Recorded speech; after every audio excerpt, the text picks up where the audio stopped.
Hey, what's happening, YouTubers? Pack Photos Production here with a brand new unboxing video, and today we actually have a retro unboxing. It's the X-Men 2 Magneto from Toybiz. Now, I did pick this up from eBay a couple months back, but now I'm just getting around to do the unboxing. But I'm so stoked to get this in. Without further ado, let's go ahead and get started. And as usual, first thing we're going to do is we're going to go ahead and take a look at the packaging. Now, this is from Toybiz line, and it did come out, I think, in 2002, I believe. And that was the price from KB Toys back in the day. But damn, that was posted in 2005.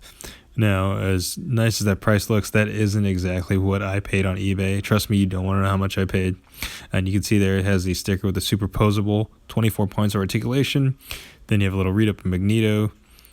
And it is from Toybiz. And there's a picture of Sir Ian McKellen as Magneto and the figure itself with the accessory. And on the back is a little read-up on Magneto. If you want to pause, go ahead and read it. And right below the little read-up, you're going to see like instructions on how to utilize the accessory that Magneto comes with. And then you're going to see the other figures from the wave. The only one I was really interested in was Superposable Iceman and I think a Claw Strike Wolverine. That one I did get, the one at the end.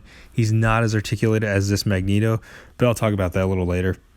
And without further ado, let's go ahead and get started with the unboxing. And here we have Magneto out of the packaging. And first thing I want to get started with is the accessory he comes with. Now, I believe this is supposed to be Cerebro. And what you're supposed to do is you're supposed to place his foot down on the little accessory. And you see it's supposed to click and pop open. This one, I think, it's been in the packaging for over 10 years. I think the right side is stuck. Because I was able to get it later on opened up. But basically, it's supposed to open up Cerebro, which I think was pretty neat.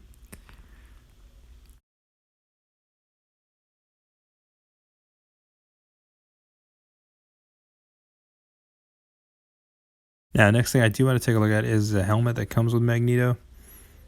The reason why I want to look at this is because this thing is pretty impressive, even by today's standards, in my honest opinion. You can see the two shades of purple on the outside, and then the interior, you see the black paint app. But I think it's pretty cool, and it's pretty detailed for a figure that came out over 15 years ago. And what I'm going to compare it with is this is from the first X-Men movie that came out in 2000. Now, this is the helmet that came with Magneto then, and just to kind of compare it with the X-Men 2 figure, which came out about 3 years later, I believe. It's night and day. All right, now we're going to actually take a look at the figure itself, and first thing we're going to get started with is the head sculpt. And once it focuses on here, we're going to take a look. I think this looks pretty damn close to Sir Ian McKellen. And this isn't bad, especially for a figure that came out over 15 years ago. That head sculpt's pretty damn good. And you can see the detailing in his suit there. And then even the cape, it's kind of similar to what Hasbro does with a cape, kind of like the rubber material. And then you see he has toe articulation as well. And then he even has finger articulation, which is pretty neat. So you can kind of hold him up like that, like he's using his magnetism. And you can collapse it in like that. Probably not going to do that because it kind of looks weird because you can't actually close it into a fist.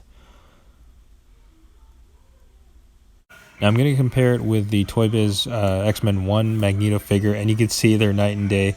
The cool thing about the first Magneto is that it has a cloth cape, but I do remember my coworker telling me he looks like Grand Moff Tarkin from Star Wars.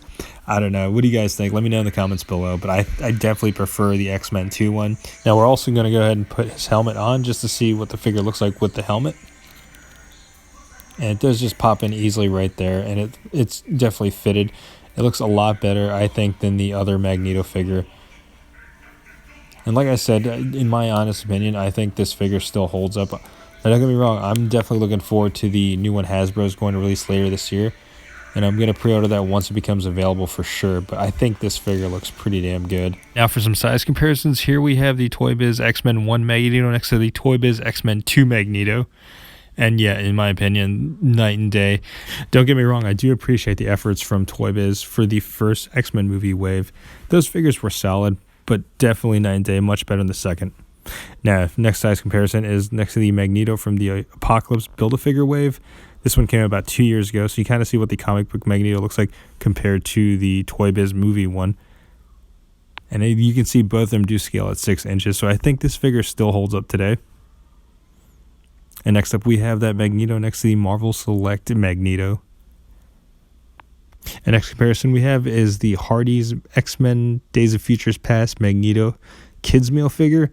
This one I thought I'd just do for fun, just because it's the only Michael Fassbender Magneto we have out there until the Hasbro one comes out later this year, which again I'm looking forward to.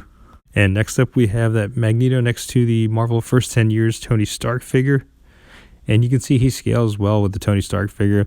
I'll definitely have this displayed with my cinematic universe. And that's my review today, YouTubers. Let me know in the comments below what you think about this figure. In my humble opinion, I think this figure still holds up even today. Just because of the points of articulation, the scale is still fits well with that current X-Men Marvel Legends. And also, I gotta say, like, the head sculpt looks pretty damn close to Ian McKellen, or Sir Ian McKellen.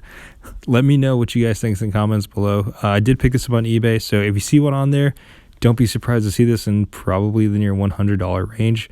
It's not what I paid for, but it's also not the $5 price tag you saw on there. I am curious to see what you guys think. Leave a comment below. Let me know what you think about this figure. Do you think it still sits well with collections today? What do you think about the head sculpt? And also, are you going to be pre-ordering the new Magneto coming out later this year? As always, YouTubers, be sure to check out my Instagram @PackPhotos, and be sure to subscribe to the channel. Peace.